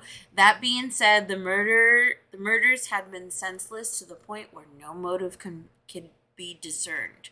Fortunately, Detective Carrillo had recently taken a course with the FBI Behavioral Science Unit, knowing that sex and violence can be interchangeable when it comes to serial murder. He called on fellow Sheriff's Department Detective Frank Salerno, aka the Bulldog. That's the one in the fucking documentary. Who, I mean, I love how what he says at the end of the documentary. You guys have to see it. It was on Netflix. I don't like gossed up, sensationalized shit, but Netflix does not disappoint me, pretty much. Like, it's pretty much, I mean, they don't wow me, but they don't disappoint me. So I watched it, and the way that they interviewed this guy and how they produced it, I gave it a, like, fucking yeah, Anyways, they call him the Bulldog, whatever. Who had go see the doc, who had been the point man on the Hillside Strangler murders. He suggested that Carrillo search for similar unsolved crimes in the area. So, with only a couple of bullets, an AC/DC hat, and Maria Hernandez's description of a bug-eyed, curly-haired, gaunt monster who looked more like Lou Reed than anyone else, Gil Carrillo began hunting Richard Ramirez. Right? Fucking bums, do your job. Fucking po-po. I smell bacon. Yes, I certainly smell some type of pork product. Anyways, cut to Lou Reed being dragged out in cuffs, screaming he didn't do it, and that murder was not what he meant by taking a walk on the wild side. Do do do do. Meanwhile, the press was covering Richard's first murder spree extensively. Multiple names for LA's new killer were bandied about in editors' offices around the city. The walk-in killer, the Valley intruder, and the screen door intruder were all tried, but none seemed to stick. Hey, have you heard about that screen door intruder? Motherfucker came through my screen door. Actually, no, he came in through the window. Oh. Yeah, it didn't stick. Anyways, although Richard himself preferred the night prowler, owing to the AC/DC song of the same name, I don't know. The media eventually dubbed him the next best thing, the Night Stalker. Thus dubbed, Richard Ramirez would soon escalate his reign of terror at the home of Vincent and Maxine Zazzara. These old people get fucked hard. Nice Lou Reed bit. I love it. I know, right? That's the one song that I just love that. And all the colored girls say do do do do do do do do do do do do do. I listened to that song a lot when I was 19. All right. Here we go into the old Zazaras. Did I say it right? Okay. The night Richard slaughtered the Zazaras was not the first visit he had made to their home. The year before, he had burglarized the couple while they were sleeping. They didn't fucking get into a security alarm after that? This time, although he apparently hadn't left his hotel with the express purpose of ending their lives, as he drove down the San Gabriel River Freeway, waiting for inspiration, the home made its way to the forefront of his mind. Ramirez began, as he always did, probing the house for weaknesses. Was he stalking it? He found his point of entry at a high-up open window that let sunshine into the laundry room. See, again, not the screen door stalker, intruder. Would have been bad. Although the Zazaras surely thought the window was too high for anyone to use as an entrance, Richard picked up a garbage can from the backyard and used it to hoist himself up. Oh, I wonder if that's the one with the footprint, his shoe print. Once he was through the window, he removed his shoes and began prowling. Okay. He first found Vincent Zazzara asleep in the den. Oh, Grandpa Den. In the daddy den. Carefully aiming his .22, Richard fired a shot above Zazzara's left ear, causing a geyser of blood to erupt from the wound. Mr. Zazzara was awoken by the shot, but before he had a chance to get... Oh, Mrs. Zazzara was awoken by the shot, but before she had a chance to get her bearings, Richard was upon her. He slapped her and began berating her, verbally singing the same song he'd sing time and again in the murders to come. Where's the money? Don't look at me, bitch! What if he said, where's the money? Don't look at me, bitch. I don't know how many times I can say that song, but I can, but I won't. He then tied her up and began ransacking the bedroom, but Maxine wasn't giving up. She managed to wriggle herself free from the ligatures and then quickly reached under her bed to grab a shotgun. Yeah, mama! Put there just for this purpose. Richard froze when he turned around to see the 44-year-old woman pointing the scattergun at his chest. But when she pulled the trigger, nothing happened.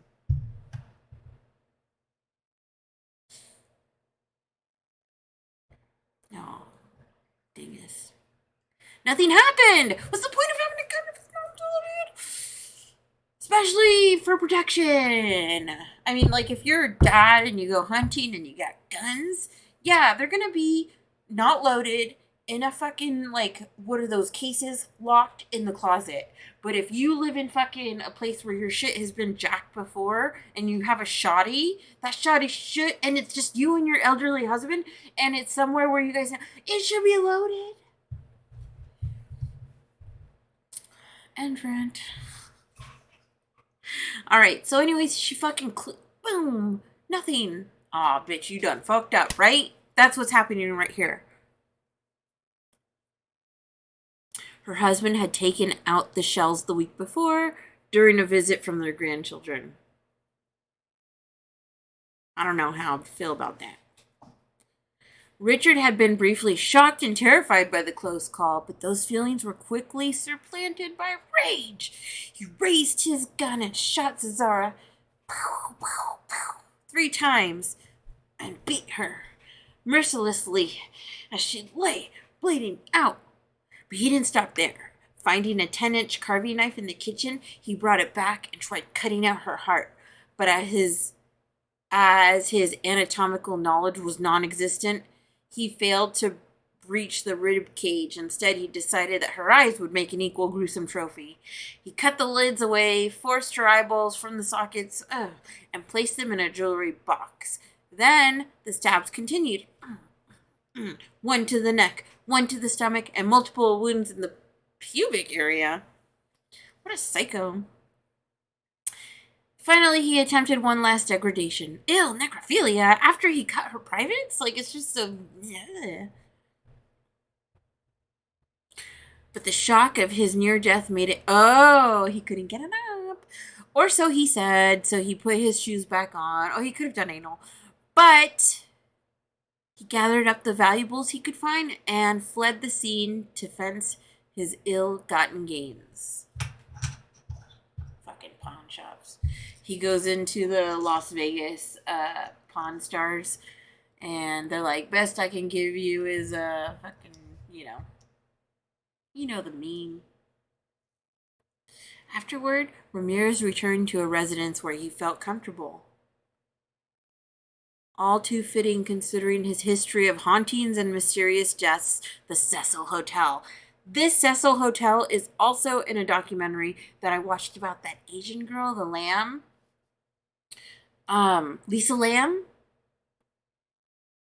Not Lisa Loeb, but Lisa Lamb was this 19-year-old girl who, I mean, she was just kind of like sort of diagnosed, undiagnosed, schizophrenic, depressive, major depressive, bipolar, and she was just trying her best to like live her extra life to the fullest. And she goes, and I'm not sure if she's Canadian or not, like she's from Toronto or I forget where she was from. And she goes on this little sojourn, her little solo journey to Los Angeles, and she stays at the fucking Cecil Hotel. And it was all gossed up. It was all gussed up to be prettier than it really was. It was like the hotel on a couple of floors, but then all the crackheads are on the other floors. It's all like same elevators, right? She fucking goes missing, and there's like this footage of her doing like weird little shit, and people are like, is she doing a seance? Did she believe in ghosts? She was at this really, famous hotel for being so like gross and haunted, and Richard Ramirez used to live there, whatever. Then they find her in the fucking water tanks. Remember that, guys? Sorry, I just went off that tangent, but watch it. Anyway, so he goes to this fucking hotel, this fucking roach infested, crackhead, scary hotel. Well, there was only one thing from the Zazara, the Zazara house that he hadn't stole. And he finally had the privacy to enjoy it. What? The eyeballs? He later said that when he opened the jewelry box containing Maxine Zazara's eyes, he looked at them and he went, oh, and laughed. I was like, peekaboo. He does the whole thing with with Pretty Woman when he opens up the case and she goes looking and closes it, and he's like, oh. I'm sick. I'm sorry. Most people who are staying at the Cecil are coming home from a night like this. Yes, right? I have the feeling that the Cecil Hotel leaves this off their website. The Cecil Hotel is more haunted than Demi Moore in Ghost or Mickey Rourke in The Wrestler. Oh. The officers on the scene of the Zazara murders were shocked by what they found. Such horror hadn't been seen in Los Angeles since the decades past by section of Elizabeth Short, more famously known as the Black Dahlia. Oh yeah, okay. Police searched for fingerprints, but they came up short because Ramirez had been meticulous in his savagery. Like, really? There was no other cut, slaughtered people since the Black Dahlia? Okay, Los Angeles. I just don't feel like that's accurate. Savagery. I mean, that's a keyword. Maybe there were, but who knows. Anyways, there was one thing that he hadn't thought of. His fucking shoes. Even though he had taken them off upon entering the house, he left footprints in 3 different locations outside the house. In the mud, in the flower bed, stomping on, looking through the windows. The discovery was only significant because of the relative rarity of his footwear. Richard wore Avia aerobic sneakers. Avia. I had a hit, what was he, a fucking, like, a history and grammar teacher named Mr. Avila. Like, kind of like Bob Avila. But, this reminds me of Avia. Anyways, aerobic shoes, like, from the 80s. I mean, if you're, like, a dumb, poor crackhead who doesn't brush your teeth, do you care about your shoes? Or is it like I used to care about my image and like what I wore, my cool little studded belt and my cool, like, I don't know, Chuck Taylors or Vans or whatever. So I don't know. I just like, were these shitty, stupid little aerobic shoes that he got from like the thrift store? Because they're rare. Okay, so I'll keep going on. Anyways, well, so these sneakers, of which only 1,354 pairs had been made. Out of that total, police would discover that only 6 pairs had been sold in Los Angeles. This is fucking crazy. That distinctive footprint would be the only forensic evidence that linked all the Night Stalker's crimes together when no one was left alive to tell the tale. Victims did sometimes survive their encounters with Ramirez. In those cases, his only seeming objective was to spread misery and terror. Other killers with distinctive footprints? Don't call me dwarf. Jerry, the knee walker Cardoza. Walking on his knees, walking on his knees. There was cheese, walking on his knees at the store. There was knees, walking on his knees at the corner grocery store. Don't ask me how I fucking know that song. Repressed childhood memories of school. Anyways, let's take a look at Dr. Snakes for Legs. In Greek mythology, there are monsters with 2 snake bodies and like 1 head. Anyways, read Percy Jackson. And then the handstand killer. I'll string you with my feet. That's possible. We know ninjas. American warrior ninjas, ninja warriors. Parkour. I watch drag queens all the time do splits and backflips and shit like that. Totally possible. And then Dick Cheney. In a fucking Hannibal Lecter fucking what is that, like Dolly? Avia's horrible branding and marketing team deserves some credit for barely selling any shoes in the LA area, which helped the police in this case. The next time Ramirez left behind an Avia footprint was on May 14th. Oh my gosh, I was born April 13th.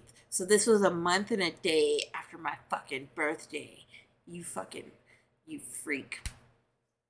That has nothing to do with me. I'm psycho. In 1985, when he sliced open a flimsy screen window and slipped inside the home of Bill and Lillian Doy.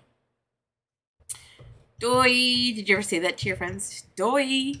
Where he found the couple sleeping in separate bedrooms. Hella old school. Bill's end began when Richard fired a .22 bullet into his mouth as he slept. The victim struggled to stay alive and listened to the Night Stalker beat and rape his invalid wife in the next room. As he choked back the blood right pouring down his throat, Bill's last earthly act was to call 911 for his wife. Richard fled without killing her. Yes! And although it was difficult because of the stroke Lillian had suffered years earlier, damn it! She was already fucked. Damaged goods or whatever. She managed to communicate that her assailant was tall and had jagged, rotting teeth. What did she go like? She do that? With a putrid smell that will match. She did all these. She did that. She did. You can hear the sound of 5 Avia stores in existence shuddering forever. You can hear the sound of the 5 Avia. I don't get it. After that night, Ramirez's subsequent attacks came in quick succession. Although he failed to immediately kill his next victims, 2 octogenarians named Mabel Bell and Nettie Lang, he found a way to increase the level of fear the public was starting to feel. Taking a tube of Mabel's lipstick, Richard drew a pentagram on the back of her left thigh and another above her bed, and then finished by tagging Nettie's bedroom wall. The 2 were found the next day by Mabel's gardener, comatose. Nettie would survive the attack, but Mabel succumbed to her injuries 17 days later. Oh my fucking god. So what is a octogenarians?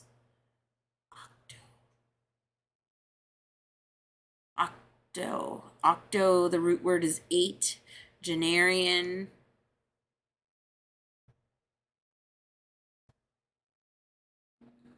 Are we talking about twins? Are they octuplets? I'm sorry, Dick Cheney. I know, right? Wasn't that funny? Give me a hint on what octogenarians mean. Because those were his victims. 2 octogenarians. I'm going to be way off if it has something to do with their race or like their class. Moving on. Oh, my Wingstop should be here soon. I ordered some Wingstop, just so you guys know. I got it. Oh, it's already here. All right. We're going to wrap it up at 2 hours. And this might be easy to call part 1. And then part 2 will come next. And let me know what you guys think. Am I being too much of a goof? Because I had half a cup. There's still like this much left of Coke. And the other Coke talk. I think that had a lot to do with my goofiness. But I digress. Elisa Lamb, crazy story. I know, right?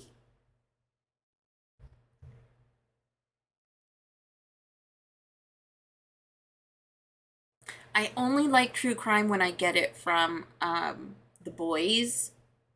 But once I do know about it, I will take a little dive into other documentaries. And the Irish guy that I like on YouTube, it's called That Chapter. He's either Irish or Scottish. He has a very thick accent, but he is like a lovely joy to watch because he gives the kind of same commentary that we would think, like, like he's pretty good. And he doesn't overdo it like I do. Anyways, but I'm happy you guys are like here listening to this fucking sicko, crackhead, wannabe rock star in love with Satan. Like Satan doesn't even, you're non-existent to Satan. And AC/DC is like, I don't know that guy. Okay, so anyways, we still don't know. Yeah, so I still don't know what the octogenarians, but that's okay. All right. Yeah. I'll have 10 pages left after this. So, ironically, the pentagram that Richard had used as a sort of signature led the police to believe that an entirely different killer had descended upon Los Angeles. Look at this! Pentagram killer, man! Not the Night Stalker. Since there was no Avia footprint at the scene, he'd never left pentagrams before. They didn't immediately make the connection. Good job, LAPD. In fact, Gil Carrillo, who was now completely in charge of the case, was having great trouble convincing the rest of the sheriff's department that all the crimes were likely committed by one man. Just the mere suggestion had all but gotten him laughed out of the room. Get out of here, one guy doing all of these. Yeah. Fuck yeah. Did you know there's crack out there? Get out of here, Gil, you funny guy. You look at this guy's character. The attacks on Nettie Lang and Mabel Bell had momentarily thrown him for a loop. This doesn't make sense. It doesn't fit the profile. As no other known serial killer varied in their choice of victims, the way the one he was tracking had, the implication was chilling. 2 or even 3 men with specific MOs, mode, you know what an MO is, would be easier to catch than one who held to no pattern whatsoever. Carrillo wanted to be wrong, but his instincts wouldn't let go of the idea that a single sick fucking perpetrator was responsible. I'm completely romanticizing the life of a detective. I picture Carrillo drinking whiskey every night in a white undershirt, pacing his living room while trying to tie the murders all together, like in True Detective. Oh, I love True Detective. The one with McConaughey and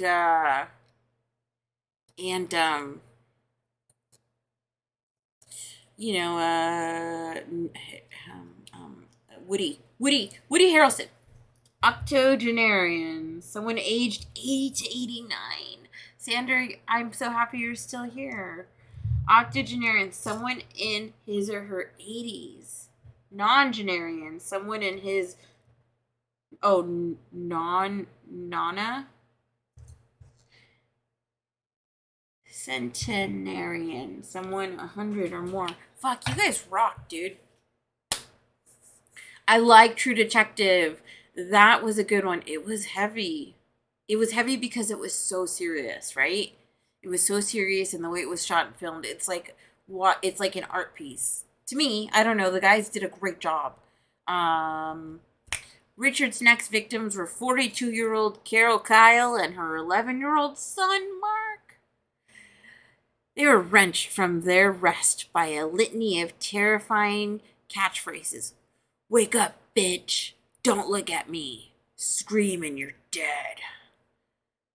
Both survived but still endure a terrible ordeal. Carol was bound and raped while her son was forced to sit in the closet with his hands cuffed behind his back.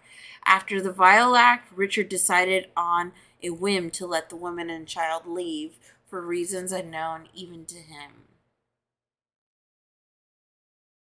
It was the rock star Satan saying, like, dude, that ain't cool. Carol later told the police the look in his eyes was absolutely demonic. After Carol, Kyle, Richard started slipping. One attempt at breaking into a house was aborted after the residents called out to each other when they heard him coming inside. He bolted but left the telltale Avia shoe print at his escape. Unable to find another house that felt right, he drove around all night and then tried abducting a 6-year-old girl at Eagle Rock the next morning. She managed to escape Richard's grasp, and the witness called the police. He sped away toward the freeway, ran a red light in the process, and was pulled over by a motorcycle cop. As the officer wrote out the ticket, a call came over the radio about a Mexican man with black hair driving a blue Toyota who had just attempted to abduct a little girl. Okay. All right, let me tell you guys.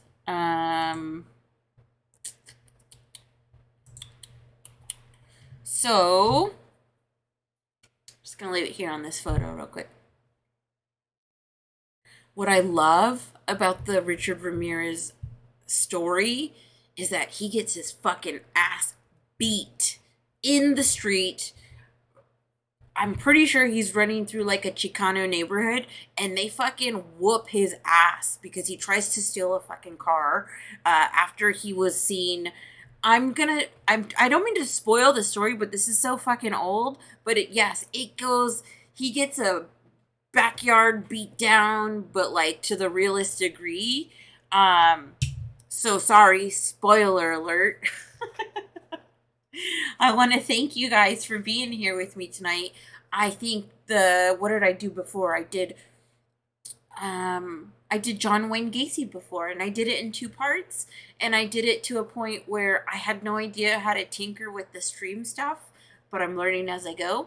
And 2 hours, 2.5 hours is about as long as I could sit in my little breakfast chair, and I'm gonna eat some Wingstop, and I love the last podcast on the left, Weirdo Family.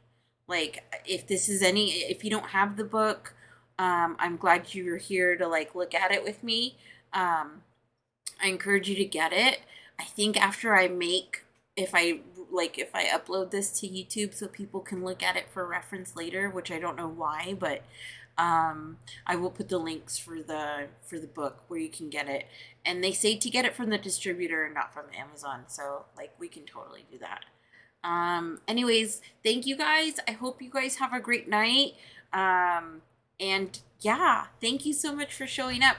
This was part 1 of Richard Ramirez, brought to you by our favorites, Marcus Parks, Ben Kissel, Henry Thomas Zabrowski, and me, MichelleyBuff.